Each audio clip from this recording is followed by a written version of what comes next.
Hello दोस्तों, कहानी शुरू करते हैं। बहुत समय पहले की बात है। एक बहुत घना जंगल था। उस जंगल में एक जादुई बगीचा था जिसमें बहुत सुंदर सुंदर फूल थे। कोई भी उस बगीचे को देखता तो उस बगीचे में जाने से खुद को नहीं रोक पाता। लेकिन उस बगीचे में जाने के बाद वह कभी भी उस बगीचे से बाहर नहीं आ पाता था। एक रात एक परी उस जंगल के ऊपर से उड़ रही थी। तभी उसे जंगल में जादुई बगीचा दिखाई देता है।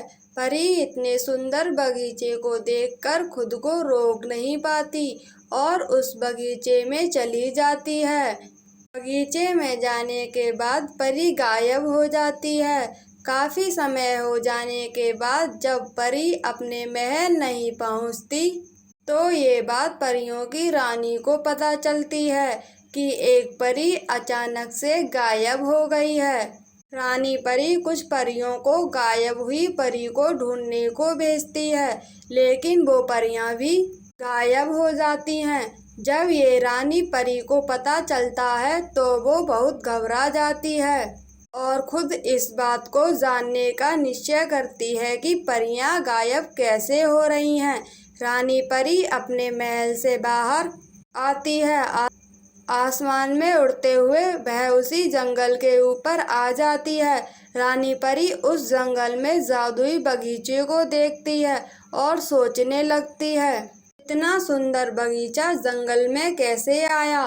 रानी परी जादुई बगीचे में आ जाती है। रानी परी बगीचे में सुंदर फूलों को देखती है। तभी उसे उस बगीचे में आई हुई परियां दिखाई देती हैं जो पत्थर की बन चुकी थीं। ये देखकर रानी परी उन पत्थर की परियों के पास जाती है और उन्हें जादू की छड़ी की मदद से ठीक कर देती है। रानी परी सभी परियों को ठीक कर वापस महल में ले आती है, लेकिन रानी परी को समझ नहीं आ रहा था कि परियां पत्थर की बनी कैसे। तभी रानी परी के पास एक परी आती है जिसका नाम सना था। सना परी रानी परी को बताती है जो परियां जादुई बगीचे से वे अपने साथ लेकर आई थीं वे वापस पत्थर की बन चुकी हैं। ये सुनकर तो रानी परी और भी ज्यादा चिंता में पड़ जाती है। उसे समझ नहीं आता ये परियां वापस पत्थर की कैसे बन गईं। रानी परी उन्हें अपनी जादुई छड़ी से ठीक करने की कोशिश करती है, लेकिन वह ठीक नहीं होती। रानी परी का कोई भी जादू उन परियों पर नहीं चलता। अब रानी परी वापस जादुई बगीचे में जाने का सोचती है।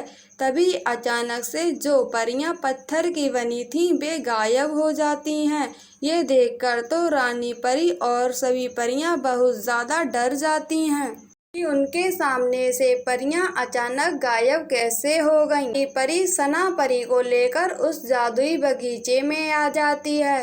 वह देखती है पत्थर की बनी हुई परियां वहीं पर हैं। ये देखकर रानी परी को कुछ समझ नहीं आता।